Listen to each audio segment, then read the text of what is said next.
ये आप देख रहे हैं जो तस्वीरें हैं आपके सामने कोलकाता की सड़क, जहां पर बड़ी संख्या में छात्र प्रदर्शन करते हुए, और दरअसल कोलकाता की बात की जाए, पश्चिम बंगाल की बात की जाए तो यहां का जो समाज है महिलाओं को लेकर वैसे भी बहुत संवेदनशील, बहुत ज्यादा उनकी जो सोच है महिलाओं को लेकर लंबे वक्त से अगर आप देखिए तो प्रोग्रेसिव है। तो जाहिर तौर पर जितनी बड़ी घटना घट गई, लोगों का गुस्सा जायज है, पूरा देश आज आक्रोशित है, लेकिन यह प्रदर्शन हिंसक नहीं होना चाहिए।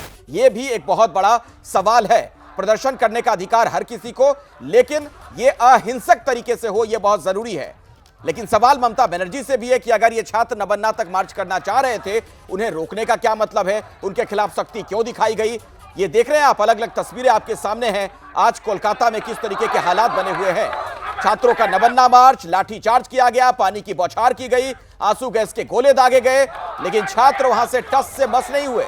हाँ, थोड़ी देर के लिए पीछे चले जाते हैं जरूर पुलिस की सख्ती के बाद, लेकिन फिर वापस वहीं आकर डट जाते हैं। और अब इनका कहना है कि ममता बनर्जी इस्तीफा दें, इंसाफ के लिए यह लड़ाई। लेकिन अब यह लड़ाई थोड़ी राजनीतिक भी हो गई है, क्योंकि इसमें तमाम राजनीतिक दल के लोग कूद पड़े हैं, तमाम तरह की बयानबाजियां हो रही है। तो दीदी के किले पर एक तरीके से यह चढ़ाई नजर आ रही है। मनोज्ञा के पास एक बार फिर से मैं आपको लिए चलता हूं। मनोज्ञा, कुछ देर पहले हम देख पा रहे थे कि जहां पर आप मौजूद हैं वहां पर ना सिर्फ भीड़ बढ़ गई है, बल्कि पुलिस वाले भी बड़ी संख्या में नजर आने लगे थे। देखिए, मैं आपको बता दूं कि ये जिस तरह से यहाँ पर सड़कों पर आंदोलन हो रहा है, ये हाईवे है, ये हावड़ा का हाईवे है, एक और सांतरागाछी, ये आवाजें आपको बता दे रही है कि किस तरह से जनता आक्रोशित है।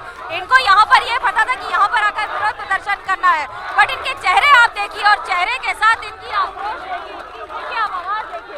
यहाँ पर पुलिस आ रही है, पुलिस आकर बार बार कह रही है, कुछ बात कर रही है, और पुलिस ये समझाने की कोशिश कर रही है कि यहाँ से जनता हट जाए, शांति से बैठकर बात करने की कोशिश कर रही है। जनता हटने को तैयार नहीं है। इसके पहले यहीं पर लाठीचार्ज हुआ है, और यही मैं आपको तस्वीरें बार बार इसलिए दिखा रही हूँ क्योंकि इनको बताना, इनको दिखाना जरूरी है।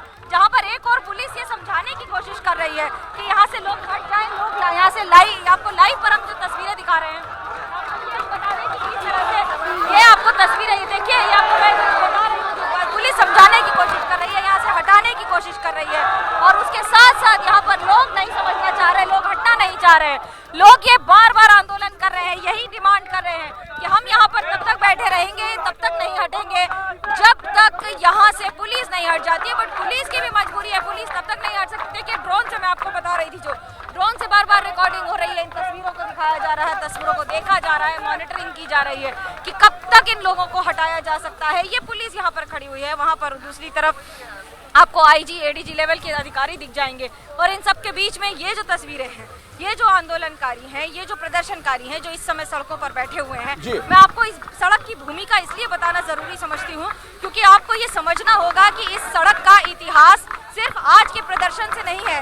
यही वो सड़क है जहां से सिंगूर तक का रास्ता जाता है, और सिंगूर से हटाया गया था जब ममता बनर्जी को, तो सीधा असेंबली में जाकर उन्होंने वहां पर तोड़फोड़ की थी, और उसके बाद इतिहास के पन्नों को बदल दिया था। और आज ठीक उसी तरह से यहाँ पर जब सड़कों पर प्रदर्शन, सवाल यही है कि आज का ये जो प्रदर्शन मनोज्ञा देखने को मिल रहा है, ये जो लोगों का गुस्सा है, जो ये जन आंदोलन है, क्या ये जो दीदी का किला है उसमें इससे दरार पड़ जाएगी?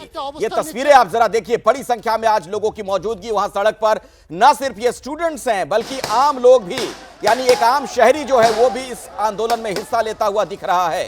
जो कुछ वहां पर हुआ लेडी डॉक्टर के साथ, और उसके बाद का पूरा घटनाक्रम, उससे ममता बनर्जी की सरकार, उनका प्रशासन, उनकी पुलिस सवालों के घेरे में है।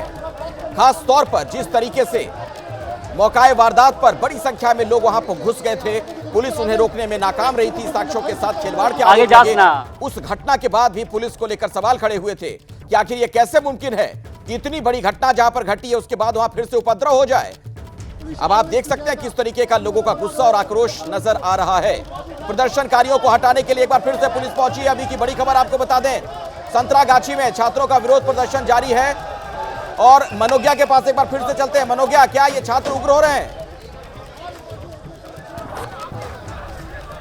देखिए, उग्र क्या हो रहे हैं, मैं आपको ये जो तस्वीरें दिखा रही हूँ, इस समय पुलिस उन्हें समझाने की कोशिश कर रही है, लेकिन छात्र इस समय बिल्कुल भी सुनने को तैयार नहीं है।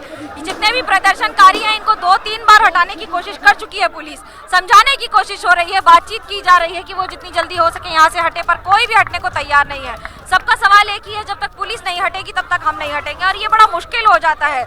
इसे कैच 22 सिचुएशन कहते हैं, जब यहाँ से कोई भी छात्र हटने को तैयार नहीं, पुलिस यहाँ पर बार बार अपना डिप्लॉयमेंट बढ़ा रही है। यही नेशनल हाईवे है, यही रास्ता एक और जहाँ पूरी तरह से उत्तर बंगाल तक कनेक्ट करता है, तो यही इस तरफ चला जाता है नवान्न, और उससे थोड़ा आगे चले जाएंगे तो अब मिदनापुर और सिंगूर चला जाएगा। सातरागाछी का जो रेलवे स्टेशन है ये यहीं से आगे एक और सिंगूर, एक और आपको ले जाता है मिदनापुर की तरफ। तो मैं इसलिए महत्वपूर्ण समझती हूँ ये बताना, क्योंकि ये दो ऐसी जगह है, नंदीग्राम हो या फिर सिंगूर हो, जिसने ममता बनर्जी के इतिहास को बदलने में बतौर आंदोलनकारी, बतौर नेत्री, बतौर फाइटर, बतौर एक ऐसा नेतृत्व जिसने वाम मोर्चा के किले को, 35 वर्ष के किले को ढहा दिया था, और एक ऐसा इतिहास रचा था 2011 में जिसकी कल्पना बहुत कम लोगों ने की थी। मैं उसकी साक्षी रही हूँ, लेकिन उनके फाइटर एटीट्यूड के तहत ही उन्होंने जिन सड़कों पे आंदोलन किया, आज उन्हीं सड़कों पर उन्हीं के खिलाफ जब जनता खड़ी है तो सवाल तो उठेंगे। और सवाल इसलिए उठ रहे हैं क्योंकि यही जनता सवाल कर रही है कि वो मुख्यमंत्री हैं, वो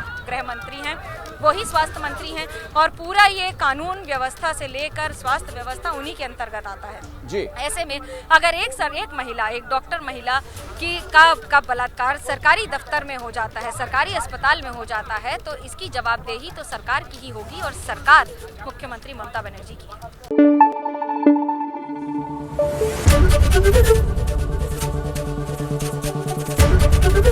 एबीपी न्यूज आपको रखे आगे।